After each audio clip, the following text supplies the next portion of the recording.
আজকে একটা আমাদের বিগ ডে, কারণ আজকে হলো আমার বাবার স্কুলের রেজাল্ট দিবে, হাফ ইয়ারলি এক্সামের রেজাল্ট দেবে। তো যাই হোক, হ্যালো এভরিওয়ান, সবাই কেমন আছেন? সবাই নিশ্চয়ই ভালো আছেন, আর সবার ভালো থাকার প্রত্যাশায় আমি জয়া নতুন আরেকটি ব্লগ নিয়ে হাজির হলাম আপনাদের মাঝে। আজকে সকালবেলা বাবার জন্য করে নিলাম হলো রুটি দিয়ে ডিম একটু ভেজে নিয়েছি, আর আমার জন্য করেছি গোলা রুটি। আর আজকে যেহেতু নিরামিষ, কারণ কালকে সোমবার, আমি নিরামিষ খাবো আজকে, তাই আমি নিরামিষ করে নিলাম দুপুরে খাওয়ার জন্য। তো বন্ধুরা দেখো, বাবার খাওয়া হয়ে গেছে, যদি অল্প একটু খেয়েছে কোনো রকমে। তারপরে আমি এখানে রেডি হয়ে নিচ্ছি, বাবাকেও রেডি করে নিচ্ছি। এখন যাব হলো বাবার স্কুলে, যেহেতু আজকে ওর রেজাল্ট দেবে। তো আমি আবার ওর গা একটু চেক করে দেখলাম যে গা এখনো গরম কিনা। হালকা একটু গরম আছে, তাই ওষুধ খাইয়ে দিলাম। বন্ধুরা, আমাদের জেঠি ফ্যামিলির পক্ষ থেকে সবাইকে অনেক শুভেচ্ছা ও ভালোবাসা জানিয়ে আমি জয়া নতুন আরেকটি ব্লগ নিয়ে হাজির হলাম আপনাদের সামনে। আজকে হলো রবিবার, আজকে হলো বাবার স্কুলের রেজাল্টের দিন, আজকে বাবার রেজাল্ট দিবে। তো তাই জন্য আমরা হলো গিয়ে এখন রেডি হয়ে নিচ্ছি। আমি ওইদিকে তরকারি বসাই দিয়ে আসছি, বেজে গেছে 11:30, 12টার সময় যেতে বলছে। তো আজকে ক্লাসও ছিল, তো আমি আবার বাবাইকে, আজকে ওর শরীরটা একটু খারাপ না, তাই জন্য আমি আর পাঠাই নাই। রুমে আবার এসি চলে ওদের ক্লাসে, তারপর যদি ঝামেলা হয় কোনো, তাই জন্য আর পাঠাই নাই। তো এখন যাচ্ছি আমরা রেজাল্ট দেখতে। তো আজকে আমার মানে বিগ ডে। হ্যাঁ, বাবাই রেজাল্ট দেবে, কি রেজাল্ট করবে কে জানে। তো চলো আমরা সবাই রেজাল্ট দেখে আসি বাবাই। আর আজকে সারাদিন আমার ভিডিওটা দেখো, অবশ্যই ভালো লাগবে তোমাদের, তো সঙ্গে থাকো। আমরা রেডি হয়ে গেছি, এখন যাচ্ছি হলো স্কুলে। বাইরে হচ্ছে বৃষ্টি, টেনশন হচ্ছে একটু, বাবার রেজাল্ট কি করবে কে জানে। মানে হয়েছে কি, ওইখানে ছেলে পেলে ওরা তো প্লেতে পড়ে, ওদের এখন মানে এখন ওদের যা পারে এটাই তো অনেক কিছু। ও 4.5 বছর বয়সে যে এত কিছু পারে, এটাই তো অনেক কিছু। বাবা জল খাও একটু, যাও, কাশি আসতেছে। তো এই যে চলে আসলাম বাবার স্কুলে। এখানে ওদের আজকে মানে গার্জিয়ানদের এখানে বসিয়ে, তারপরে ক্লাস টিচাররা এখানে বসিয়ে ওদের খাতাগুলো দেখাবে আর কি। তো এখানে আমরা সবাই বসে বললাম, মনির বাবাও চলে আসছিল, এই যে বাবাই বসে আছে। আর এই উনি হলেন বাবার ক্লাস টিচার। তো এখানে খাতা টাতা দিল, আমরা সবাই মিলে দেখলাম। বাবাই বেশ ভালো নাম্বার পেয়েছে, মানে ভালো বলতে ওর যা পেয়েছে তাতে আমি হ্যাপি। এর একটু বেশি পেতে পারতো, কিন্তু যা পেয়েছে তাতে আমার কোনো সমস্যা নেই। আমরা দুজনে হ্যাপি আছি, যে এর থেকে আর একটু বেশি পরিশ্রম করতে হবে এই আর কি। তারপরে তো বাসায় চলে আসছি, বাসায় চলে আসে খাওয়া দাওয়া হয়ে গেছে সবার। আমি আবার একটু আইসক্রিম খেয়ে নিলাম লুকিয়ে লুকিয়ে, বাবাইকে না দেখিয়ে। তারপরে এখন হলো বিকেলের সময়, বাবাই ঘুমিয়ে গেলে আমি আবার কি করলাম, ওই যে এখানে বাবাই খেলনা টেলনা সব পরিষ্কার করে রাখছিল, সেগুলো আবার একটু পরিষ্কার করলাম। একটু পরে বাইরে যাব, বাবাই একটু পরেই উঠে যাবে। তো বিকেলে একটু বাইরে যাব, বেলপাতা আনতে হবে, দূর্বা, তারপরে বেলপাতা, দূর্বা, তুলসী পাতা এগুলো নিয়ে আসতে হবে। তাই জন্য আমার একটু নিচে যেতে হবে। তো বাবাই ওঠার আগে ভাবলাম যে নুডলসটা সিদ্ধ করে রাখি, একটু স্যুপ বানিয়ে দেবো না। তো আবার উঠলে আবার আমরা বাইরে চলে গিয়েছিলাম, তো পরে আর স্যুপ বানানোর সময় পাই নাই, তো শুধু নুডলসটা সিদ্ধ করেই রেখেছিলাম। তো এই দেখো বাবাই উঠেও গেছে এখন। আমি বাইরে থেকে জামা কাপড় যেগুলো শুকাইছে সেগুলো নিয়ে এসে ভাঁজ করে রেখে দিলাম। মানে বাইরে যাওয়ার আগে যে বিকেলের যে কাজটা থাকে সেটাই আর কি করে যাচ্ছি, যেন সন্ধ্যার সময় বাসায় এসে আমার তাড়াহুড়া করা না লাগে। তাই ঘর ঠর ঝাড়ু দিয়ে একেবারে পরিষ্কার করে তারপরেই বাইরে বেরিয়ে গেছিলাম।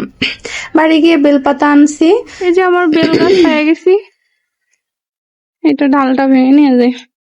বেলপাতা না, এটা বেল গাছ তো নাকি, কিন্তু পাতা অনেক বড় বড় লাগতেছে।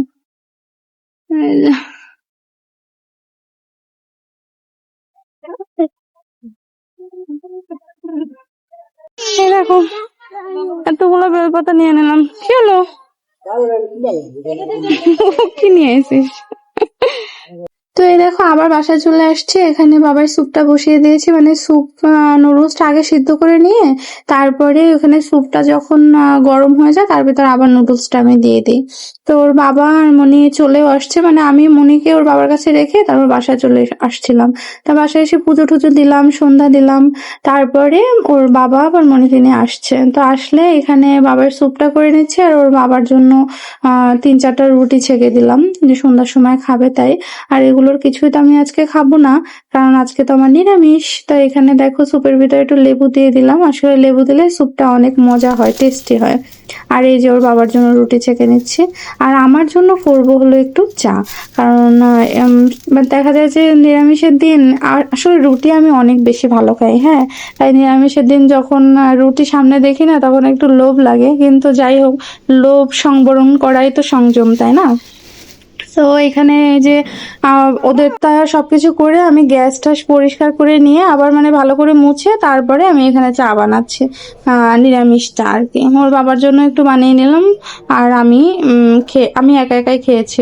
আর এই দেখো আমাদের বিয়ে বাড়ির ঘরের পাশে আজকে বিয়ে, আমাদের কিন্তু নিমন্ত্রণ করেনি। হ্যাঁ, দেখছো কিরকম মানুষ বলো, বাড়ির পাশে বিয়ে হলে নিমন্ত্রণ করতে হয় না। যাই হোক, ব্যাপার না, মজা করলাম। নিমন্ত্রণ করবে কেন, আমাদেরকে চিনে? তো এখানে থালাবাটি যেগুলো ছিল সেগুলো সব পরিষ্কার টরিষ্কার করে নিলাম। আর আজকে রাতে ভাবলাম কি কিছু রান্না বান্না করব না, শুধু কচুরলতিটা রান্না করব, কিন্তু দেখো যা ভাবি তা তো আর হয় না। তো ভাবলাম কালকে যেহেতু উপোস করব তাই তরকারিটা রান্না করেই রাখি, তাই ওর বাবা আর মনির জন্য একটু তরকারি এখন রান্না করব ভাবতেছি। তো ভাবতে ভাবতে ভাবলাম না, রান্না করেই রাখি, তাহলে কালকে আমার একটু কষ্ট কম হবে। তো এই যে দেখো আমি ভাতটা আগে রান্না করে নিয়েছি, যেন মানে ওই মাছটা যেখানে না লাগে, তাই ভাত রান্না করে সরিয়ে রেখেছি। আর এখানে এই যে নিয়ে নিলাম সেই পাঙ্গাস মাছ, যেহেতু আমি খাবো না, ওর বাবা বললো তাহলে তুমি পাঙ্গাস মাছটাই রান্না করো, তুমি যেহেতু খাচ্ছ না। আর এই কচুরলতি, এই দুটো আইটেম রান্না করবো। দেখো এখানে সবকিছু আমি রেডি করে নিয়েছি, আলু ভাজি হয়ে গেছে। তো আলু ভাজি হয়ে গেলে উঠিয়ে রাখলাম, তার ভিতরে এর ভিতরে দিলাম পেঁয়াজ, রসুন, টমেটো, এগুলো সবকিছু দিয়ে। প্রথমে আমি রান্না করছি হলো কচুরলতিটা, মাছটা ছাড়ানো হয়েছিল না তাই। আর তারপরে কচুরলতি যখন হয়ে হয়ে আসছে তখন মাছটা ছাড়ানো হয়েছে। ওই দেখো ওই পাশের চুলায় কচুরলতিটা হালকা আঁচে বসিয়ে দিছি, আর এখানে হলো আমি মাছ ভেজে নিচ্ছি।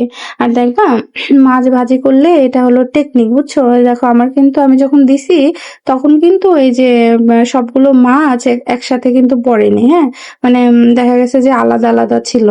তাই জন্য আমি আবার একটু ড্যাশিং করে নাড়া দিয়ে দিলাম, আবার জায়গা মতো সবগুলো পড়ে গেছে। বাবাই রেজাল্ট নিয়েই তো বলা হলো না, আসলে বাবাই রেজাল্ট করেছে বলতে এখন পর্যন্ত ওইভাবে ফার্স্ট সেকেন্ড থার্ড তো ওদের এখন অ্যানাউন্স করেনি, হয়তো ফাইনাল এক্সামের সময় অ্যানাউন্স করবে। তো এখন হলো কি ওদের 350 পরীক্ষা হয়েছে, তার ভিতরে বাবাই 9 মার্ক কম পাইছে, মানে 41 পাইছে, 341। তো যা পেয়েছে ইটস ওকে, হ্যাপি। ওদের হলো তা মার্ক কম পাইছে কিছু শুনবা, ড্রয়িং এ 15 ছিল, মানে একটা বেলুন আর হলো একটা সানফ্লাওয়ার, এটাই 15 ছিল, দুটোই আর কি, সেখানে 13 পাইছে। আর হলো গিয়ে হ্যান্ড রাইটিং যে ছিল সেখানে 1 মার্ক কম পাইছে। এই আর অ্যাটেন্ডেন্সে ওদের মার্ক পাইছে, এই মিলাই জিলায় বাবাই মোটামুটি 9 মার্ক কম পাইছে। যাক, যা পাইছে ওকে হ্যাপি, একটু ভালো করে আরো বেশি একটু ভালো করে পড়াতে হবে। তো আমি এর বেশি আর কিছু ভিডিও করিনি, আজকের ভিডিও এ পর্যন্তই। এখন পর্যন্ত যদি কেউ ভিডিওটা দেখে থাকো, যদি কিছু ভালো লেগে থাকে তবে অবশ্যই আমার সঙ্গে থাকবে আর একটা লাইক সাবস্ক্রাইব করে দিবে। তাহলে আজকের মতো ভিডিও এ পর্যন্ত, সবাই ভালো থেকো, সুস্থ থেকো, সবসময় হাসি মুখে থেকো, টাটা।